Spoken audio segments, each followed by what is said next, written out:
So I think before we begin the journey, let me take you two steps back. In 2015, when we asked the question as a school, as an educator, what is it that we have to prepare the children for? You have the curriculums like the IB or Cambridge or CBSE, but rarely do schools focus on what the universities are looking for. So we went out to roughly about 50, 60 universities, the top universities around the world, and we asked them, what is it that you want in your students?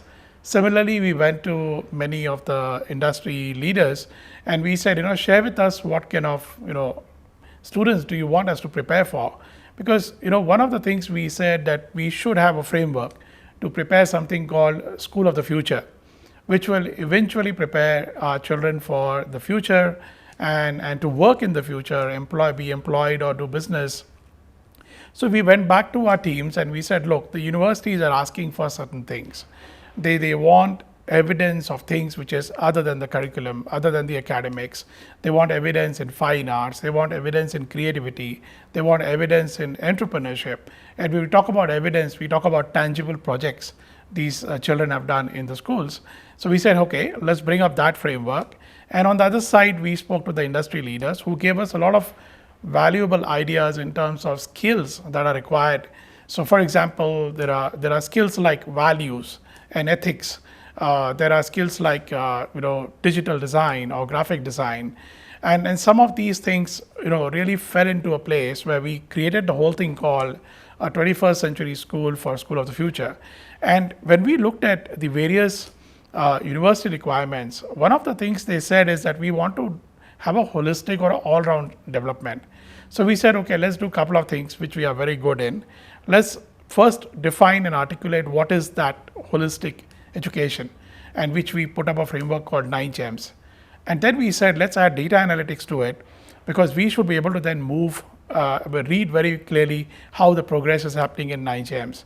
So to put fast forward, 9 GEMS essentially is a framework that, apart from academics, includes things like visual and performing arts, includes creativity and entrepreneurship, innovation, includes leadership development, and many other things.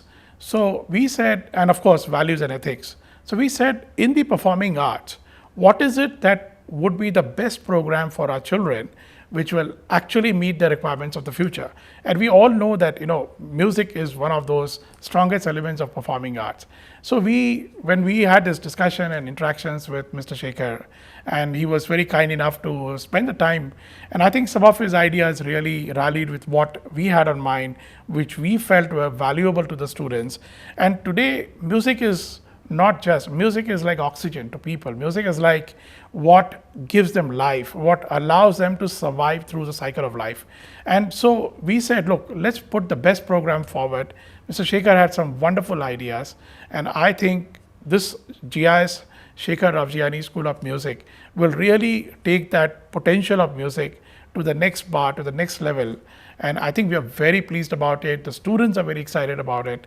And of course, the parents are deeply delighted about it. We were talking about GIS, Shekhar Ravjiani School of Music. So definitely we'll have to talk about this with Atul. Atul, tell us about how technology helps deliver an optimal experience to the students, because we have all the right mentors with us, but how technology has to go hand in hand with all the mentoring, all the training. Right. So Rahul, I think we all understand that music can also be learned without technology. I think what technology gives us is an extra edge to be able to be more deep diving into areas where a child needs to improve. For example, we in our Singapore campus we have close to 15 dedicated studios, which are essentially from TV station to radio station to a music recording studio to performance stage, to a piano studio to a band studio, and the list goes on. There are close to 15 such studios. Now, one can say that, look, can you use this technology and become, a good music person or a good music player, or can you sing well? But I think it all depends on what Harjeep earlier was saying, that you need to have that junoon, that passion to really want to do something in music. And if that is missing, then all this technology will fall away. I mean, we are not wanting to let children have the advantage of using a Besur Gana and then use an auto tune. But what we really want them to do is use this technology and be able to understand the finer points. तो अभी इतना simple हो गया है कि बच्चे जाते हैं, गाना सीखते हैं, they go and record it for themselves, they ask the music teacher, send it on a Dropbox, and the teacher will respond to them saying that यहाँ पे ये थोड़ा गड़बड़ हो गया, यहाँ पे ये थोड़ा ठीक करो इसको. So this goes on a daily basis. So I think when Shekhar mooted this particular idea about the music academy, we said we'll take one notch higher.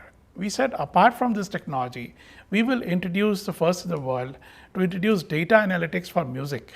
And we are in the process. We already have a data analytics program for sports and academics, etc. And we will be introducing that for music as well, because we want the children to really use the data to improve their performance and to be able to become a good singer or a good musician in life.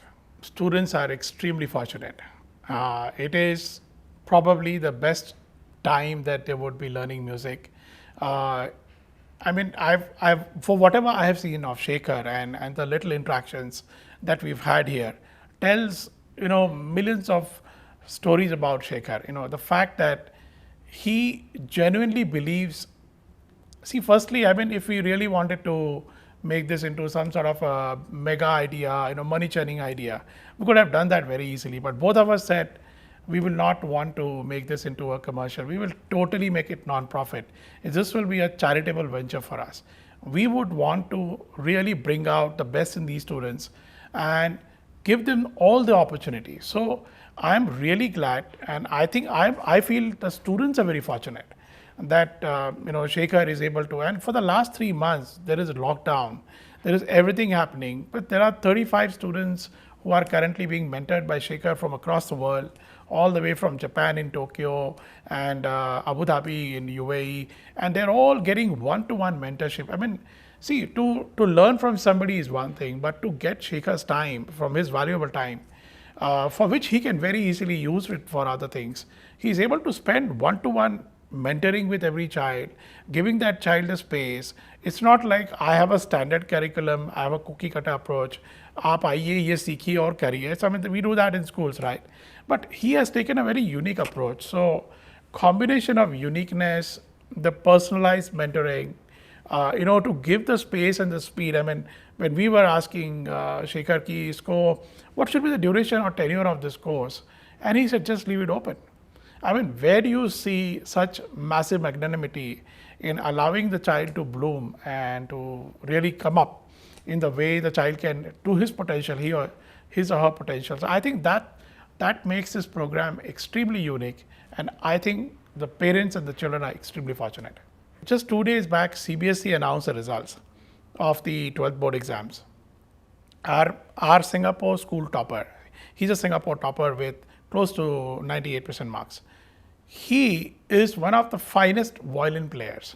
And I just saw a post from his music teacher last night saying that this student, Ajay Arvind, and similar sounding to Ajay Atul, Ajay Arvind has not missed a single violin class despite his board exams, and yet he was a board topper. See, this is a live example of us which actually goes to prove, and there are many other hundreds of examples, that music can coexist in your ecosystem. And I know for sure, for example, there's another gentleman I know, the Tata Group has all these international companies overseas. The chairman of that lives here, and he is an excellent tabla player.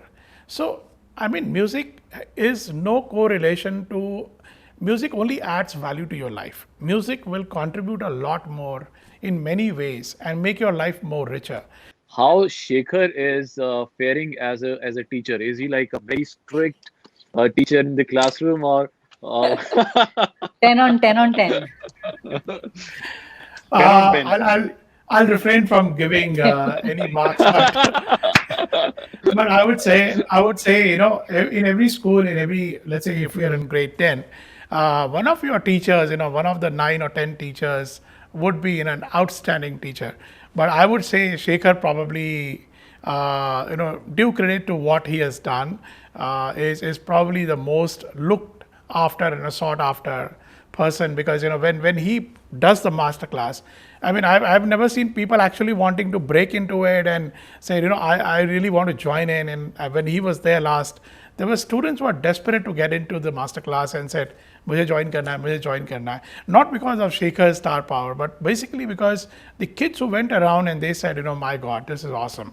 So I think that is the feeling that we want every child to get, that they will learn the best. I was about to say that, while India may have a lot of these music academies, but I think what Shekhar has in mind and what we have in mind, this has a promise of becoming one of the world's best music academies, and from where we will see a lot of stars coming in. They will go on to do a lot of things in their life, and I'm sure that our students will live up to our expectations as well. So thank you, Shekhar, for making this possible. It's just a small idea and how it is shaping up. So thank you so much.